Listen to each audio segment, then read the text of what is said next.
Picture yourself in one of these scenarios.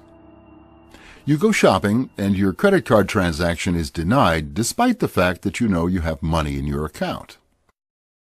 Or you go to an ATM machine and you're informed that your withdrawal request has been denied. Or you're a public official, such as a school business administrator, county treasurer, municipal finance manager, pension fund administrator, or anyone who has responsibility for protecting public taxpayer funds. You're informed that all accounts have been frozen until further notice. As you investigate why you can't access money you know should be available, you find out that the bank has failed and has been closed until further notice by the FDIC. You also discover that the government will be confiscating part of your deposits in order to stabilize the bank. You believe that this can't happen here because the FDIC protects your money. You may have placed your money into one of the big banks because it has large vaults and is protected by the government. You may have placed public monies into a large bank because they're collateralized and the government will back them. Therefore, you think these funds are safe. All of these assumptions are not based on the facts.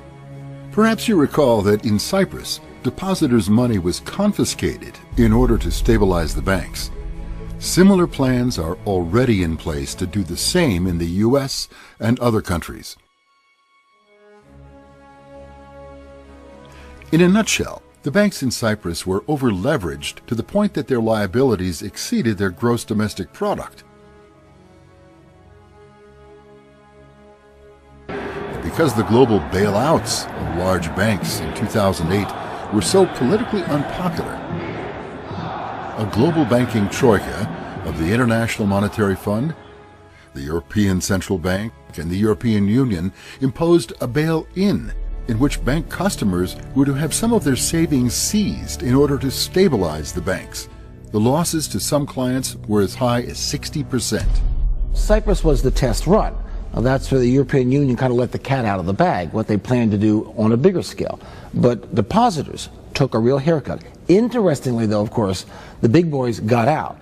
In the days before, they went after depositors' money, the small-time saver, $150 billion, I forget the number, left Cyprus banks because the insiders knew what was coming. And the insiders will know what's coming when the next U.S. bank burns down. They'll get out and they'll leave the mom-and-pop depositors and maybe city governments holding the bag. In order to protect themselves, the Cyprus government closed the banks 12 days, and people had limited access to their money. Long lines formed at the ATM machine. The fact is that the confiscations in Cyprus were not a one-time event. The eventuality for this had already been planned in advance, and there are plans in place for confiscations of depositor accounts in New Zealand, the European Union, Canada, England, and the United States. And we passed Dodd-Frank legislation. And people think, well, that's it for bailouts. No, that's not it. Actually, it's just going to be a bail-in. In order to maintain liquidity in failed banks, the European Union and the Federal Reserve have a policy of bailing in, which means you seize depositors' deposits. Those could be mom and pop up to their $250,000. It could be a city's deposits on deposit. It could be bondholders. That's what happened in Cyprus. That's what's happening right now with the Cooperative Bank in London, England, and that's what the Federal Deposit Insurance Corporation and the Bank of England have jointly agreed to do here in the United States. The large global and Wall Street banks are the ones at most risk because they've been gambling with depositor money on risky derivative bets and other speculative investment devices, which means that when, not if, these bets start going bad, the banks will be on the hook for their deficient value. According to the Bank for International Settlements, which is essentially a central bank for the world's central banks, the notional value of these derivative contracts is an astounding $700 trillion. Think 700,000 billion dollars. The entire world's GDP is only $70 trillion. There's not enough money on the planet to cover these bets. What most people don't understand is that once you give a bank your money, the money is legally no longer yours. Under the law, depositors are considered unsecured creditors to the bank and are treated as such under any bankruptcy proceeding. This type of loss happened with the collapse of MF Global, and while MF Global was a futures trading company and not a bank, the blueprint for confiscations was delivered here. The losses of customer funds were upheld by the legal system with the Sentinel case. Another important fact is this: these speculative derivatives have super priority status in a bankruptcy proceeding, which means that any derivative contract holder gets paid first, before shareholders, creditors, and depositors like you. It could well be that local government deposits are at risk in the event of the bail-in of one of the major banks in Wall Street when they next fail. Those are unsecured deposits. Now, Wall Street likes to say they've been collateralized, but the derivatives holdings of the major banks is several times the world's gross domestic product. There isn't enough money in the world to cover major losses in that market. So if they start to go down, first, the counterparties to derivatives get covered. That's the new law. They get their money first. You'll get your money, you an individual depositor, or you a city, if there's any left. What you might get instead is equity in the bank. So instead of having $400 million to meet your city's payroll, you may have $200 million and $200 million in new stock in the bank in which you've just become a shareholder. But try meeting a payroll in stock in a failed bank. If you think that the FDIC will still come riding to the rescue, consider these facts. This chart will look at three figures: the FDIC insurance fund balance, the total deposits in U.S. banks, and the total derivatives exposure of the big banks. The FDIC has approximately $25 billion in its fund to cover losses.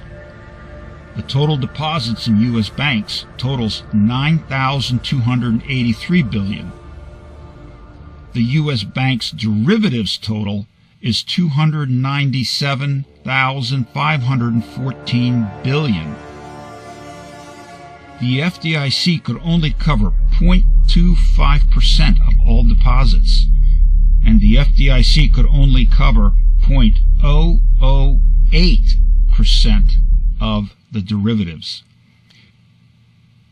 Looking at the FDIC Bank of England joint paper summary, the text clearly says that in the U.S. they will use the powers granted under the Dodd-Frank Wall Street Reform Act, and losses will be assigned to shareholders and unsecured creditors.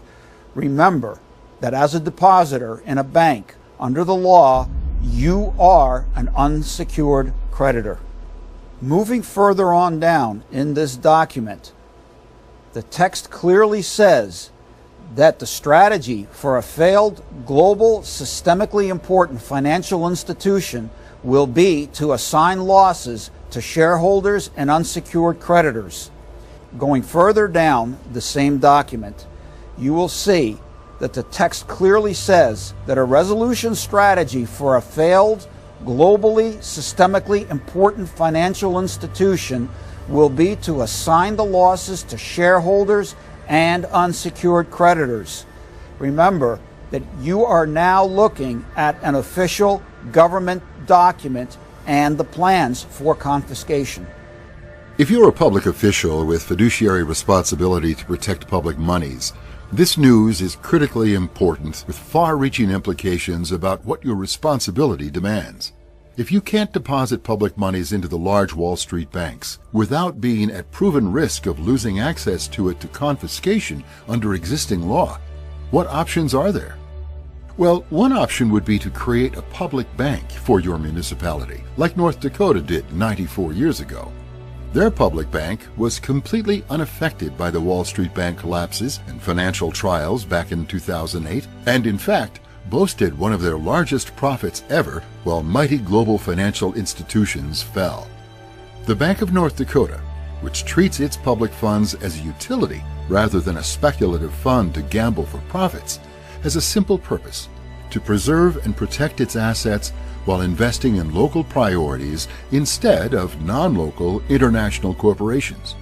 It is completely independent of global banker greed and risky behaviors. Its money cannot be confiscated.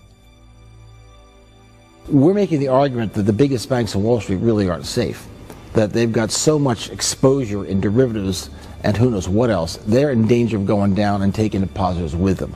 We think money is much safer closer to home. It's also more productively used. All the money Philadelphia has on deposit, let's say Wells Fargo, that money's not being put to work in Philadelphia. Let's put the money locally where it can be put to use in Philadelphia. Public officials need to be clear about this risk. While the prospect of fund confiscation sounds startling, it is nonetheless true that the risk is not only there, it is promised to take place if such bank failures occur once again. And you're probably aware that such failures are expected by many, if not most, financial observers. This is your moment, a time to step up to the plate, look around at the environment and the financial players pitted against you, and to act prudently in the interests of your community. The era of blind trust in the institutions of global finance is over. Public fiscal officers and citizens alike would be well served to learn more about how to create a local public bank and what it might look like to have a new financial engine that provides for community growth, funds security, and increased local investment. There is now an urgent choice to be made at every municipal level. Either leave your public money in the hands of proven gamblers with the promise that it will be confiscated when more bad deals go down, or take a bold, innovative step to empower and safeguard community funds by adopting the proven public bank alternative. So consider yourself warned. Money is not safe in the big banks.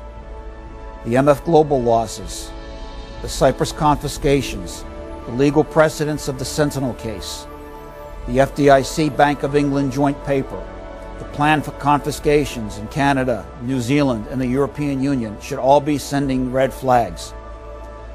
Personal accounts, municipal money, county money, university money deposited in the big banks is all at risk. The plans for confiscation have been developed. They have been approved, and they are awaiting the next crisis.